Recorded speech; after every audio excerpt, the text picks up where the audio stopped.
Welcome to my channel. ఈరోజు మనం మన దేశంలో జనాభా గురించి కొంచెం మాట్లాడుకుందాం. ఎందుకంటే జనాభా మామూలుగా లేరు.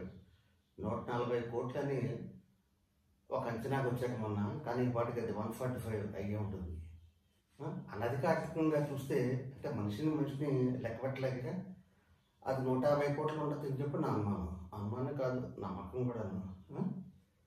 దానివల్ల వచ్చే పరిణామాలు, విపరీతాలు ఏమంటే ఇప్పుడు చూద్దాం. అధిక జనాభా అనేది మంచిది కాదండి. ఒక విధంగా చూస్తే రిసోర్సెస్ నేను రోజు వెతుక్కోవాలి. అందరికీ ఫుడ్, అందరికీ క్లోతింగ్, అందరికీ షెల్టరింగ్, ఇవన్నీ చాలా కష్టం అండి. అందులో మన దేశం ల్యాండ్ బాగా తక్కువ. అంటే మన compare to China, Russia, USA and some other countries, వాటికి దేశ విస్తీర్ణం ఎక్కువ, జనాభా తక్కువ. When compare to the overall land mass, విస్తీర్ణం కంటే జనాభా బాగా తక్కువ. మనకున్న ల్యాండ్ విస్తీర్ణానికి దీనికి అసలు పొంతనే లేదు. దానివల్ల చాలా అనంతాలు ఉన్నాయి. పొద్దు లేచిన కంటే ఫుడ్ వెతుక్కోవాలి, అందరికీ పంట పండించాలి, అందరికీ ఫుడ్ కావాలి. ఇప్పుడు సెల్ఫ్ సఫిషియెంట్గా అవ్వాలంటే ఎలా కుదురుతుందండి? ఎంతమందికి పండించాలి? ల్యాండ్ ఇంతే ఉంది. ఇప్పుడు అంతకుముందు మన ఇండిపెండెన్స్ వచ్చినప్పుడు 37 కోట్ల 35 కోట్ల ఉన్నారు. అప్పుడు ఇంతే ఉంది ల్యాండ్, ఇప్పుడు ఇంతే ఉంది ల్యాండ్. కానీ ఇప్పుడు పాపులేషన్ 145, 150 అనుకోండి. వీళ్ళందరికీ ఫుడ్ ఎక్కడ నుంచి చేస్తారు? సెల్ఫ్ సఫిషియెంట్ మరి ఎలా అవుతుంది? ఇంపోర్ట్ తీసుకోకుండా ఎన్నైనా ఇంపోర్ట్ తీసుకుంటాం. అన్నీ కావాలి కదా మంచి జీవనానికి. సెల్ ఫోన్ దగ్గర నుంచి, కార్ దగ్గర నుంచి, స్కూటర్లు, సైకిళ్ళు, ఇళ్ళు, బట్టలు అన్నీను ఎన్నెన్ని ఇంపోర్ట్ చేసుకుంటాం. జనాభా పెరిగిపోతుంటే ఇప్పుడు మన దేశం లోపల ఖనిజాలు, పంట, వాటికి కూడా ఒక లిమిట్ ఉంటుందిగా. ఎన్నెన్ని తీసుకుంటాం. దానికి తగ్గట్టుగా కృషి చేయాలి. కృషి చేయాలంటే ఏం చేయాలి? సర్వీసెస్ పెంచాలి, అంతే. ఇక్కడి నుంచి ఎక్స్పోర్ట్స్ అనేవి ఎంతకాలం ఉంటాయండి? తవ్వేస్తుంటే నెలలో. మన దేశంలో 28 రాష్ట్రాలు ఉన్నాయి. 28 రాష్ట్రాలు, 8 కేంద్రపాలిత ప్రాంతాలు, అంటే 8 union territories, 28 states and 8 union territories. మొత్తం జనాభా 145 క్రోర్స్ అని చెప్పి అనుకుందాం, 150. మన density of population 481 people that square kilometer. Square kilometer అంటే ఎలా చెప్తారంటే, 1 కిలోమీటర్ ఉంది అనుకోండి, మళ్ళీ అంతే కిలోమీటర్, మళ్ళీ ఇంతే కిలోమీటర్, దాన్ని ఒక స్క్వేర్లో చేస్తారు. ఆ స్క్వేర్లో మొత్తం జనాభాని, మొత్తం దేశ విస్తీర్ణాన్ని చేస్తే, మొక్కలు చేస్తే, ఆ 1 కిలోమీటర్ స్క్వేర్ తోటి మొత్తం జనాభాలో దాన్ని డివైడ్ చేస్తే ఎంత వస్తుందో అది చెప్తారు. డెన్సిటీ ఆఫ్ పాపులేషన్ అంటే అక్కడ అది 481 ఉంది పర్ స్క్వేర్ కిలోమీటర్ మన దేశంలో. అదే ఉత్తరప్రదేశ్లో 20 క్రోర్స్ పాపులేషన్. 20 క్రోర్స్ జనాభా లేని దేశాలు కూడా చాలా ఉన్నాయి. మనకన్నా బాగా డెవలప్ అయినవి, చాలా మంచి సుఖజీవనం గడిపేవాళ్ళు ఇప్పటికీ ఉన్నారు చాలా దేశాలు. ఎక్స్పోర్ట్స్ కానీ, వాళ్ళ నిధులు కానీ, రిజర్వ్స్ కానీ, కరెన్సీ కానీ స్ట్రాంగ్గా ఉండడం, ఎక్స్పోర్ట్స్ అండ్ గోల్డ్ రిజర్వ్స్, వాళ్ళ బ్యాంకులు పటిష్టంగా ఉండడం, ఎకానమీ పటిష్టంగా ఉండడం, ఎడ్యుకేషన్ బాగుండడం, లీడింగ్ ఏ సాటిస్ఫాక్టరీ లైఫ్, ఇవే కదండి కొలమానాలు అందరికీ. జీవన ప్రమాణం బాగుండడం, ఇవన్నీ. మహారాష్ట్ర 11.23 కోట్లండి, బీహార్ 10 కోట్లు, వెస్ట్ బెంగాల్ 9 కోట్లు, ఆంధ్రప్రదేశ్ 8.45 క్రోర్స్, 8.45 క్రోర్స్ ఆంధ్రప్రదేశ్, మధ్యప్రదేశ్ 7 క్రోర్స్, తమిళనాడు 7 క్రోర్స్, రాజస్థాన్ 6.85 క్రోర్స్. ఇక్కడ మనం ముందు ఈ లెక్కలు చెప్పుకుంటే తర్వాత వీటిని అనుసంధానం చేస్తూ మాట్లాడుకుందాం. అమెరికా పాపులేషన్ ఎంత తెలుసా? 35 కోట్లు అంటారు. మన మొత్తం పాపులేషన్ ఎంత? 145 కోట్లు. ఆ దేశం ఎంత ఉంది విస్తీర్ణం? మన దేశం ఎంత ఉంది? యూకేది 6.73 క్రోర్స్, 6.73 క్రోర్స్ యూకే. చాలా దారుణం అండి. మన ఉత్తరప్రదేశ్ పాపులేషన్ 20 కోట్లు, యూకే మొత్తం పాపులేషన్ 6.73 crores. అక్కడ యూకేకి ఒక ప్రధానమంత్రి ఉన్నాడు, ప్రధానమంత్రి నుండి కింద గవర్నర్స్ ఉంటారు, అంటే మన చీఫ్ మినిస్టర్స్ లాగా, ప్రధానమంత్రి చీఫ్ మినిస్టర్స్ లాగా. ఇక్కడ యూపీకి ఒకడే ముఖ్యమంత్రి, కింద ఎవరంటారండి 20 కోట్లు పరిపాలించాలి. ఏది ఈజీ? అక్కడ ఈజీయా, ఇక్కడ ఈజీయా? చాలా కష్టం. 20 కోట్లని ఒక్కడే పరిపాలించాలంటే మైండ్ బ్లోయింగ్, పిచ్చిపోతుంది. బ్రెజిల్లో 28.67 crores, అంటే somewhat lesser to US population. Russia population 14.25 కోట్లు. రష్యా గడగడలాడిస్తుంది ఉక్రెయిన్, అమెరికాని అందరినీ ఇప్పుడు. అవండి ఎన్ని రోజుల నుంచి వాళ్ళు యుద్ధం చేస్తున్నట్లండి.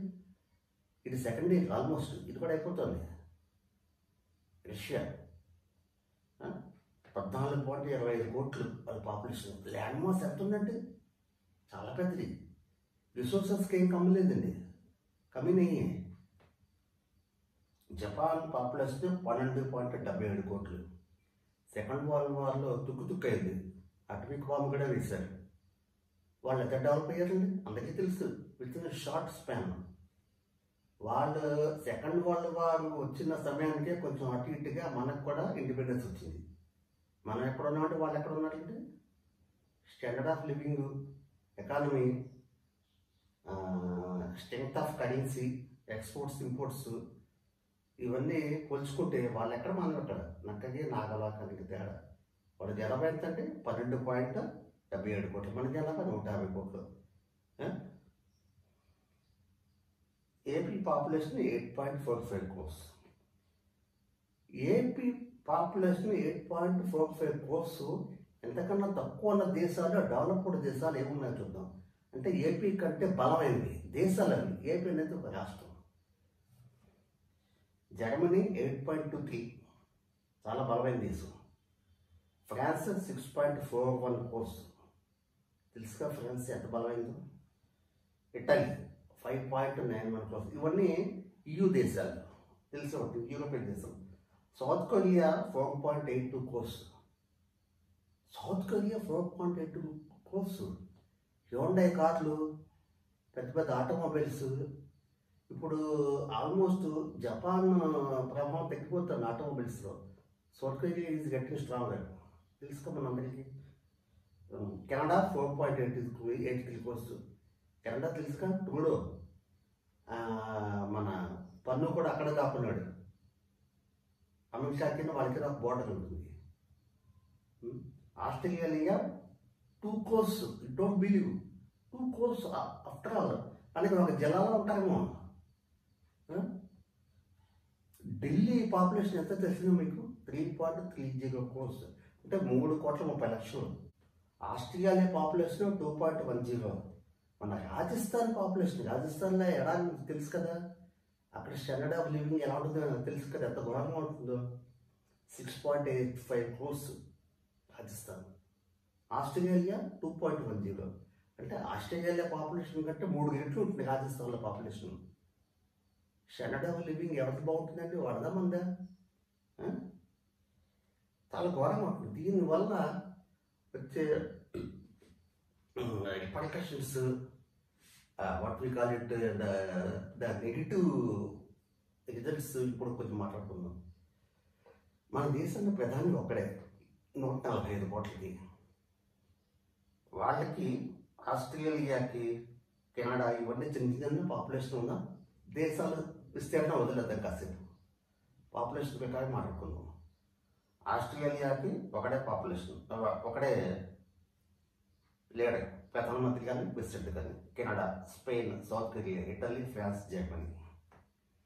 వాళ్ళ పాపులేషన్ అన్నిటికంటే ఎక్కువైంది జర్మనీ 8 crores. అంటే మన పాపులేషన్ ఎంత అండి? 145 కోట్లకి ఒక్కడే ప్రధానమంత్రి.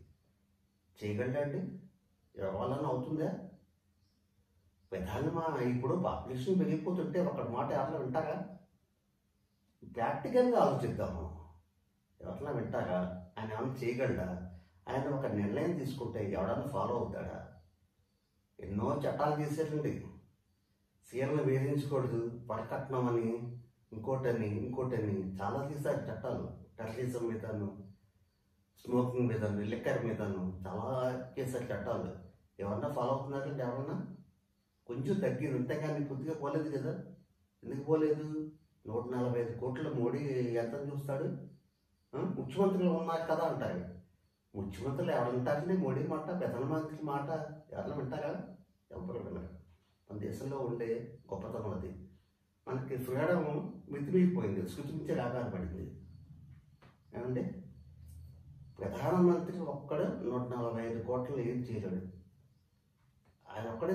ఇప్పుడు చీటికి మట్టుకి తెల్లారులు ఇస్తే అందరూ సెంటర్ అంటారు, ముఖ్యమంత్రులు కూడాను సెంటర్ అంటారు, ప్రధానమంత్రి అంటారు. మోడీ ఈడీ పక్కన పెట్టండి కాసేపు, ప్రధానమంత్రి అంటారు. దేశానికి లీడర్ ప్రధానమంత్రి. కాబట్టి మనం బైడెన్ గురించి మాట్లాడుకున్నట్టు, టూడో గురించి మాట్లాడుకున్నట్టు ప్రధానమంత్రి గురించే అంటారు, ప్రధానమంత్రిలే అంటారు. ఏడు వచ్చిన వర్షం పడినా ప్రధానమంత్రి, వర్షం కాకపోయినా ప్రధానమంత్రి, యుద్ధం వచ్చినా ప్రధానమంత్రి, యుద్ధం కాకపోయినా ప్రధానమంత్రి. 145 కోట్లు ఎవరు వింటారండి? ఎవరు వినరు. అందుకే దేశద్రోహులు ఎక్కువైపోయారు దేశంలో. ఎంతగానో కంట్రోల్ చేస్తాడు ఒక్క మనిషి. మనకి బోర్డర్స్ అవతల ఉన్న శత్రువుల కంటే అంతర్గత శత్రువులే ఎక్కువ. ఇంటి దొంగలని ఆ ఇష్టం కూడా పట్టుకోవడానికి పట్టారు. నిజమే అది. ఎంతమందిని పట్టుకుంటారండి? ఎంతమందిని జైల్లో పెడతారండి? కొలలు ఉన్నారు మన దేశంలో దేశద్రోహులు. స్టేట్ వైజ్ మాట్లాడుకున్నాం. కేరళ తెలుసుగా, పిఎఫ్ఐని మొన్న బ్యాన్ చేశారు. అక్కడ యాంటీ హిందూ, యాంటీ నేషనలిజం అక్కడ బాగా చక్కగా నడుస్తుంది. ప్రధానమంత్రి ఎంత చూస్తాడండి అక్కడ. గోల్డ్ స్కామ్లు కూడా జరిగాయి, చాలా జరిగాయి. ముఖ్యమంత్రులు కూడా చేశారు. ఏం చేయలేదు ఒక మనిషి, ఏం చేయగలడు? ఏం చేయలేరు. ఆ తర్వాత తమిళనాడు మీకు తెలుసుగా, కమ్యూనిస్ట్ పాలన ఇంచుమించు అన్నీ అలాగే ఉంటాయి. హైదరాబాద్లో ఎంఐఎం చీఫ్ ఏదైతే ఉంటూ ఉంటారు. వయసు 90 ఏమన్నా అంటే ఒకప్పుడు అరగంట టైం ఇవ్వండి, పోలీసులు మమ్మల్ని అడ్డుకోకుండా ఉంటే దేశంలో హిందూ అనేవాళ్ళు లేకుండా చేస్తామని చెప్పి అన్నాడు. ఎంత ధైర్యం అండి ఆ స్టేట్మెంట్ ఇవ్వడానికి? ప్రధానమంత్రి అక్కడ ఎంత చూసుకుంటాండి? ఆ స్టేట్మెంట్ ఇచ్చినప్పుడు హైదరాబాద్లో ముఖ్యమంత్రి ఉన్నాడుగా, ఏం చేశాడండి? నేను ఇందాక చెప్పినట్టు ముఖ్యమంత్రులు కూడా ఎవరు కోఆపరేట్ చేయట్లేదు ప్రధానమంత్రికి. 145 కోట్లు. ఎందుకంటే ముఖ్యమంత్రికి ఆ స్టేటే ఒక దేశం. బయట మనం ఇందాక యూరోప్లో చెప్పుకున్నట్టు ఆయన మాత్రం ఏం చేయగలడు? ఎవరేం చేయలేడు. ఎంతమంది కంట్రోల్ చేస్తారు? ఈయన్ని అరెస్ట్ చేస్తే ఇంకోడేదో అంటాడు. ఇన్ని కోట్ల మందికి ఒక లీడర్ ఉంటే ఎలాగంటూ ఉంటాయి. ఏం చేస్తారులే, ఎంతమందిని జైల్లో పెడతారు. ఇంకోటి బాంబేలో మనకు తెలుసు, మొన్నటిదాకా మాఫియా ఎలా నడుచుకున్నా దావత్ ఇబ్రహీం కాలం నుంచి మొన్న ఈ మధ్య వరకు బాంబే పేలుళ్ళు, స్మగ్లింగ్. అక్కడ ముఖ్యమంత్రులు ఉన్నారుగా, ఎంత చూస్తాడు ప్రధానమంత్రి అప్పుడు? పోయిన ముఖ్యమంత్రి కూడా ఎంత చూస్తాడు? అన్ని కోట్ల మంది. బాంబే పాపులేషన్ ఎంత? బాంబే లేదు కానీ మహారాష్ట్ర 11 కోట్లు, జర్మనీ 8 crores, మహారాష్ట్ర 11 కోట్లు అంటే ఒక దేశం లాంటిది. ఏం చేయగలండి? ఎవరేం చేయలేరు.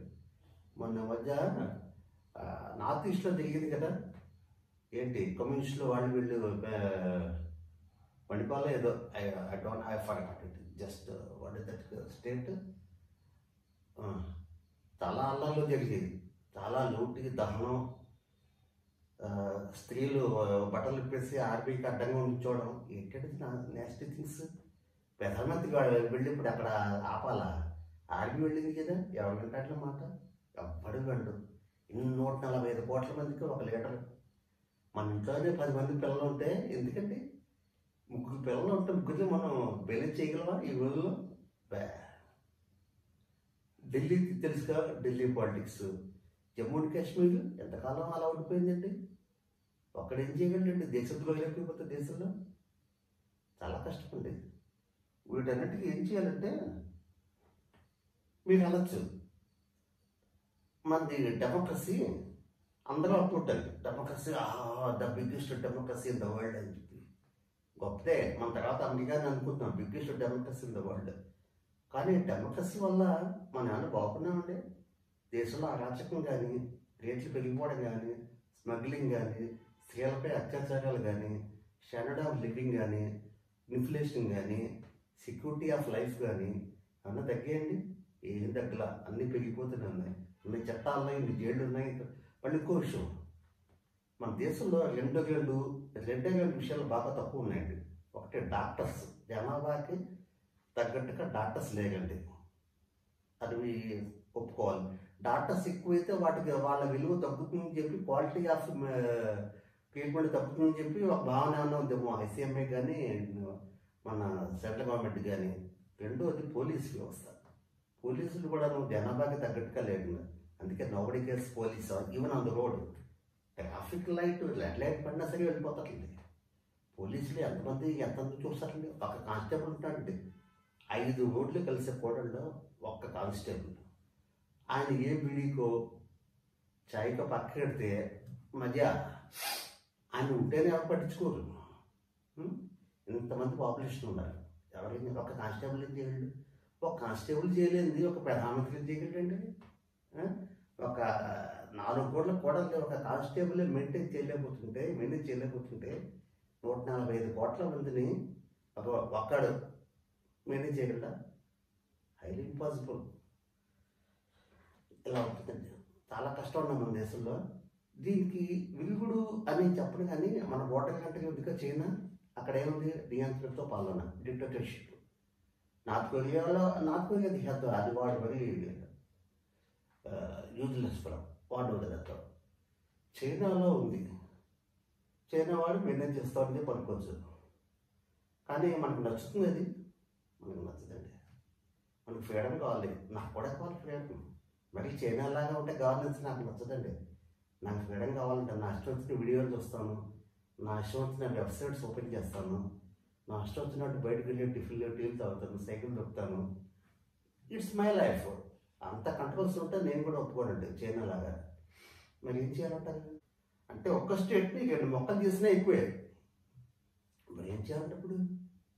అంటే ప్రధానమంత్రులు ఎంతమంది ఉండాలంటే ఈ లెక్కన 10 మంది ఉండాలి, సరిపోతారా? 12? మరి ఎలాగంటే అడ్మినిస్ట్రేషన్, పాపులేషన్ పెరిగిపోతుంది, అదే మన బలం అనుకుందాం. కానీ ఎలాగంటే పెద్ద మార్కెట్, యూరోపియన్స్కి అందరికీ ఇండియా పెద్ద మార్కెట్. జనాభా ప్రాతిపదికన మధ్యతరగతి వాళ్ళు ఎక్కువ ఉండడం వల్ల మనది growing economy, biggest economy in the world. Sales బాగుంటాయి, అన్ని కంపెనీలు వస్తున్నాయి. కానీ గవర్నెన్స్ ఎలా ఉంటుంది? ఇలా చెప్తారు, ఫ్రాన్స్ అటు సైడు మేయర్ కానీ గవర్నర్ కానీ ఒక రూల్ మార్చాలనుకున్నా, లేదా కొత్తగా ఒక రూల్ ఇంప్లిమెంట్ చేయాలన్నా కూడా జస్ట్ టైప్ చేసి ఆ మ్యాటర్ని స్టాంపు సంతకం చేసి ఆ రూట్స్, మెయిన్ రూట్స్ అర్పిస్తారు గోడకి. అందరూ చదువుకుని ఓహో ఎవరికి మీరు ఫాలో అవ్వాలి, దే విల్ ఫాలో. మన దేశంలో అది సాగుతుందండి? నిజంగా చెప్పండి, ఎవరికి చూసేది కూడా హూ కేర్స్? నోబడి. చట్టం చేసిన గెజెట్లో ఉన్నా కూడా, న్యూస్ పేపర్లో వచ్చినా, టీవీలో ఊగుతున్నా, నోబడి కేర్స్. పోలీసులు ఎదురుగానే ఉంటారు, సిగరెట్ కాల్స్తూనే ఉంటారు. 145 కోట్ల జనాభా. నాలో అయితే కాదు, నేను కానీ ప్రధానమంత్రి అయితే ఏదో అనుకుంటే వీళ్ళందరూ పోటీ పడుతూ ఉంటారు. ప్రధానమంత్రి సీటుకి, ముఖ్యమంత్రి సీటుకి. అంత ఈజీ కాదండి మేనేజ్ చేయడం. అంటే టైంపాస్ చేద్దామంటే టైంపాస్ చేయొచ్చు, బాధ్యతాయుతంగా చేయలేట్లేదు, గుండెపోటు వచ్చేస్తుంది, లేకపోతే బ్రెయిన్ స్ట్రోక్ వస్తుంది. అంత ఈజీ కాదండి. కాబట్టి నేను చెప్పేది ఏంటంటే, అందరూ please cooperate with your authorities.